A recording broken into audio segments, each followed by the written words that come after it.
This is your host, NRE The WrestleVerse, Mr. Eric Brown, Mr. NRE. I am here to give you my luxurious design, and this clearly not at all trying to look like I'm a Vice City character waiting to happen. In fact, the way I'm looking, I told my mom this. I look like I'm a psycho villain from Grand Theft Auto Vice City. And me having my hair all slicked back and all that thanks to some hair designs. Been a while. I never did talk about the countdown match. I'll get to that. I'll try to get back to that. I've been having sleeping issues, work. I recently passed my driver's permit test. So hopefully I'll see y'all down the road. But, okay, I'm going to confess when I say this. I had to wait until get the replay broadcast of this because I fell asleep on the show during the show. Like, I had it on the channel. I had it on ready to go ahead and watch the show, get a good 2-hour Saturday night fight feel. Then I crashed around 9:30. Probably, like, not 9:30. I crashed around 8:10, probably before the first match ended, or maybe a little bit after, because I was just so tired from all the stuff I've been pressured with on myself to, really rebuild myself and get myself ready for the next chapter in my life. In fact, my birthday's coming up next month. I'll be 28 years old, and yeah. Speaking of things being 28, this match lasted for 28 minutes.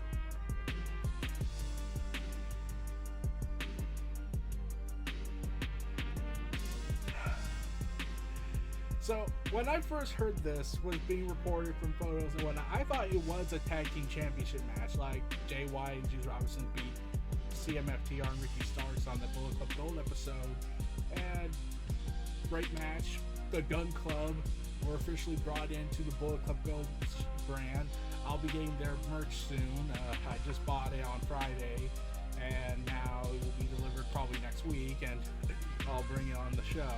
But Bullet Club Gold, Juice Robinson, Jay Whitehall. Juice Robinson is possibly the best example of a guy who was in WWE being this, he's just this eco-friendly heel because being an environmentalist is a crime nowadays in that world. And he was always being the pushover, the jobber, the guy who got beaten up all the time. And it's like, damn, even NXT Black and Gold, like, he had some moments. He was able to showcase his talent as best he could, but he never got that call up. Despite being one of the main OGs of the Triple H era. And then he was released, he left, and they made Sami Callihan, and they had Sami Callihan, and they made him a hacker, and then they let him go afterwards, and, Sami Callihan's doing well. But everybody there, I was curious about, where does Juice Robinson go from here? Like, he joined New Japan, he was being his new character, this big flamboyant personality, but when he joined Bullet Club, that, I think, really took him to the stratosphere with his rock hard mentality. And, yeah. Plus, he can now start bragging on television that he's with the most hottest girl in wrestling to many people, Toni Storm, to the point that, like, she's getting like $10 million a month on over 4 to 10 million, I believe, on her OnlyFans last I checked, and that was the last year. And God knows how much money she's making now. And she's the women's champ, so I'm surprised they have not acknowledged Juice and Tony's relationship on television. They acknowledged it on New Japan Pro Wrestling product, but they haven't acknowledged it on this product. I'm curious to know if they'll bring her in and I know that would mean they would have to bring in the Outcast and all that, but I just was like, if the Outcast disbands tomorrow, you can probably keep Toni Storm being a heel, get her hair grow out again, and team up with Bullet Club Gold. It makes sense to me, mostly for the hilarious efforts that will be made.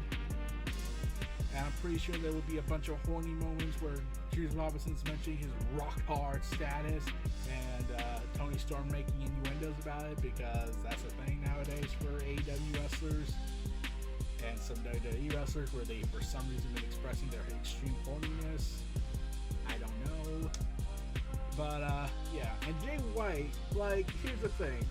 When he signed with AEW, I was hyped. I was ready to see what this guy would bring in a non-New Japan environment, because I know what I'm about to say is going to be a little hot. I kind of got bored with his run in New Japan. Oh, sure, he was doing great matches. He was telling great stories. He had all the power and title reigns in the world. He was the leader of the most powerful faction. But it was like, it wasn't him that was making himself boring for TV. Like, he was doing everything right. Everything he was doing was right. It was the fact that it was like, okay, got anyone else you can work with? Like, do you have anyone else? And there's a lot of people in New Japan. It's just that they lock the main event talent to just work with mostly main event talent. Jay White was in that pitfall where he would work with Okada, he would work with Hiroshi Tanahashi, he would work with Hiroshi Tanahashi a lot. He worked with Naito, he worked with Koda, he worked with all these same main eventers, but eventually it was getting to a point where it's like, okay, can you do something else? Does it always have to be the same people? Can we move on? Like, you're making Roman Reigns' title reign look more original and variety based, which is saying a lot. Like, I didn't care when Roman was, like, I didn't care, like, Roman had some repetitive matches during his current long-standing historic title reign, but, like, they were always spaced out. Like, Kevin Owens and him fought in 2019, and that way 2020, and they took 3 years for them to resume their feud on singles match competitor status. Just saying. But every time you had Okada, it was like 3-5 times a year, and that's very pushing it. But when Jay White and Juice Robinson, in fact, was Juice Robinson declared All Elite, or is he just doing an excursion from New Japan? If so, please give him a contract for America. Please tell me if he's not signed to New Japan officially. But yeah, Bullet Club Gold. I kept getting confused on that, mostly because I was like, is Bullet Club Gold part of Bullet Club, or is this like the NWO Hollywood NWO Wolfpack thing? Is that the route we're going with? Like, they have made no address on the main Bullet Club group. You had Bullet Club Cutthroat, Bullet Club Elite, which for the most part has pretty much disbanded at this point, and you had Bullet Club Gold. And then there was Bullet Club Orange for the most part, in my opinion, because of Doc Gallows and Carl Anderson and Kenny Omega's stint in Impact. And then those two left and went back to WWE, and I keep forgetting they're there half the time. Yeah. So anyways, so yeah, FTR are the current reigning tag team champions, and they were taking the two on in an eliminator match, and I was like, okay, this is gonna be, oh, I know where this is going. This is gonna be, oh, FTR's gonna win. They're gonna beat the Juice Robinson, Jay Whitehall, and whatnot. Then we're just gonna move on to new feuds, or have Jay White fight CM Punk, which will be a damn awesome match. But then I heard what the commentary said about the Eliminator match. So,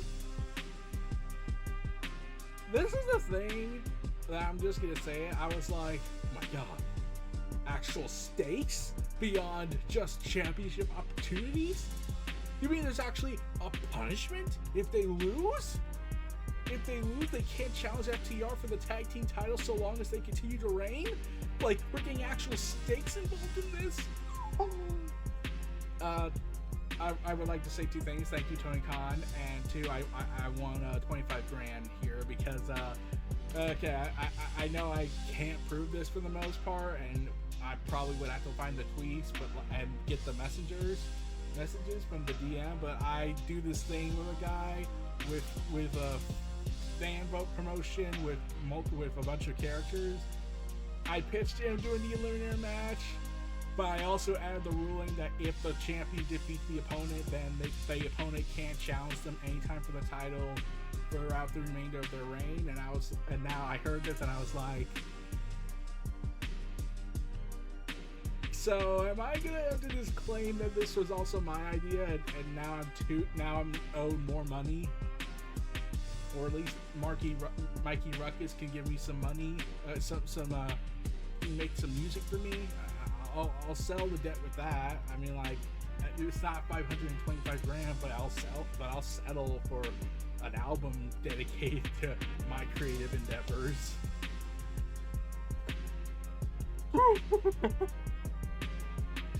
So yeah, I was glad they added stakes to this to make it more engaged and making more attention focused to this match, because you didn't want these two, the Bullet Club Gold, to lose their title opportunity chances, and FTR to win, because you don't like to see champions lose without purpose.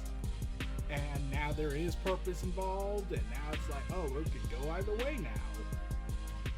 And I kind of wish they made the established rules on this. I'm actually hoping that they establish their match types on their types of matches they do, and keep a record of all the matches that have happened in these stipulations, and go in detail about explaining the match types and how these rulings happen, like the Championship Eliminator. Because currently, I don't know if this is the first time they changed the rule, but like, here was my ideas that they could use. If the champion wins the Eliminator match, yes, they're knocked out. They can't challenge for the title so long as the current holder is still champion. That's good. If the champion loses, then the opponent gets the title opportunity for that. But if the title goes to a draw, the match goes to a draw, like what we got with MJF and Adam Cole, baby, then the champion keeps his title. He doesn't need to defend it against him, but Adam Cole doesn't lose the opportunity to challenge him for the remainder of the reign of MJF. So basically, it was like a no-one wins scenario, and there's a winner, there's a loser, there's a no-win situation. MJF barely gets a win out of it because he gets to delay what will be the inevitable. And now they're teaming up in a blind tag team elimination match, and realized that they were secretly lovers when they went ahead and told Shivani to shut up in unison. Shut up, Shivani! Oh, poor Shivani. But yeah, back to this match. I was not expecting it to be such a banger. Banger after banger after banger after banger. Like, this has been, like, FTR has been putting out banger after banger after banger on Collision since it started, along with the Bullet Club Gold group. I'm honestly hyped for this. I honestly am. I'm honestly finding this pretty damn cool. Collision having a different format presentation has been awesome, and I love how, despite the fact that FTR has CM Punk and Bullet Club Gold has Samoa Joe, and by extension the Gun Clubs, involved in this multi-angle feud going on Collision, which is pretty damn cool. I'm kind of interested to know, and also Ricky Stark, they didn't have anyone interfere in this match. Like, the Gun Clubs didn't get involved, Samoa Joe didn't get involved, Ricky Starks didn't get involved, CM Punk didn't get involved. It was a straight up 2v2 match, and it ends with Bullet Club Gold securing the win. And I was like, I can't be mad at this, because there's actual stakes. The losers have to gain something. The losers suffer a debuff, essentially, if they lost the match. If Bullet Club Gold lost the match, they get a debuff so long as FTR remains champions. But now, we're going to get another match with these two soon. Next week on Collision, we're going to get a 2 out of 3 falls match, and if they do not at least get an hour of this, I will scream. because 2 out of 3. In fact, now that I think about it, when was the last time we had a 2 out of 3 falls match in AEW? I think this will be a first. I think this will be a first for them. So I'm excited that that's gonna happen. The match was great. I kind of wish Jay White was the one that get the pinfall victory, but I'm liking Juice Robinson's run so far in AEW and New Japan. And they're bringing back all the Bret Hart, the Hart family, the Hart Dynasty references and whatnot, commentary. I like the commentary. Man, it's a breath of fresh air from being used to Tony Schiavone, Taz, and Excalibur. Like, all props to all those 3. They're awesome, but I miss this. I miss the 2-man boot thing. Good times. Now, sorry to say that Jim Ross is still out because of his fall he had and subsequent concussion he reportedly has, because of course anyone who gets injured wants to come into work because they're crazy. As you know, my grandmother worked throughout the entire freaking pandemic, even when everyone was telling her to stay home. It was the perfect opportunity to recharge, relax, still get paid and get your hours built up. And you didn't have to do a thing yet. You had all the reasons in the world to not go to work, and she still went to work. Because of course she did. Damn. Way to make everyone else in the family look bad, Grandmama. But back to this. I know I'm talking about crazy stuff. Oh god. This was a hellacious matchup. And I was like, how are they gonna top it next week for the titles? 2 out of 3 falls. Damn it, I gotta tune in. I gotta find a way to get my energy focus back up and watch this in full and then make a video about it, because goddamn, this is a match I want to see 2 out of 3 falls, and I hope they kick off the show with this and last for a full hour. Like, come on, wouldn't that make sense to have this be a full hour show, full hour match, and then have the rest of it on the card for the last hour? Like, that'd be awesome, or at least 45 minutes. I'll settle for that. Come on, Tony. I know you're watching. I know you're watching me. I know you're following me somehow. And damn it, one day I will go to a show, front row, and have a shirt saying "Pay me." Mostly for my ego-stroking narcissism, probably. I should be like you, Mel. I'm kidding.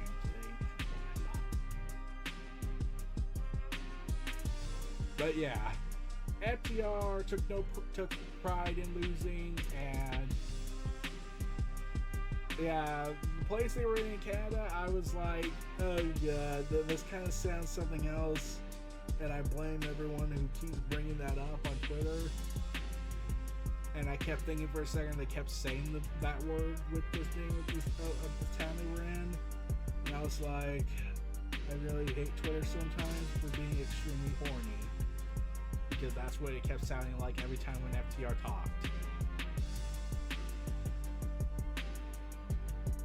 Dax is awesome. Dash Wilder, Dax Harwood was awesome in this match.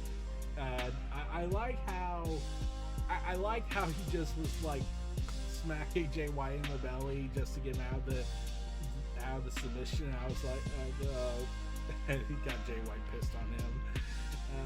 Man, that was hilarious. And I like the moment at the end of the match where you couldn't tell if they broke the cover or not when Juice went to protect Jay White, when Jay White stopped Cash Harwood. Oh god, I keep trying to get their names right, like Dax and Dash and whatnot. Like, I've been so used to calling them the Rival at one point, it's hard to let go. But I kept looking at this and I was like, did they break the finish of the fall? And also, I'm surprised they did not mention the time limit, since they did say at the beginning it was 30 minutes and they were at 28 minutes, and I was like, man, there's 2 minutes left. God damn. Like, I knew they probably weren't. They probably wanted to keep the tension up. But that 30-minute thing is still in the back of your mind, so maybe that's what they were aiming for. But at least that would have made sense when you mentioned it, when you did mention with Adam Cole and MJF. In this one, it did make sense, and you could have just mentioned it and added to the tension, like have the energy build up with the fact that there's 2 minutes left until Juice and Jay White got the win. It's just a great fun tag team match, and I was like, damn, Tony, give me a G1 style tag team division matchup tournament. That would be so friggin' awesome. You're already open to the idea of a G1 style tournament. You have the tag team division to do it. Heck, I'm pretty sure you can do a trios run if you're that crazy. Probably not, but still, it's probably on the table at this point with the amount of factions you build up. But that will be later. This is now. I'm looking forward to the 2 out of 3 falls match. I can't wait. I'm looking forward to it. It's gonna be awesome. It's gonna be hellacious, and it's probably gonna be chaotic. But that's later. This is now. And this was your host, Eric Brown, Mr. NRE of NRE The WrestleVerse of Near Reality Entertainment. Feel free to like, comment, subscribe, take a look at the content in the description below. Thank you for more. I'll see you all again next time. Also, I'm on Threads now, so I'm pretty sure certain Musk is gonna get pissed about that. Peace and take care, and see y'all soon. Take care.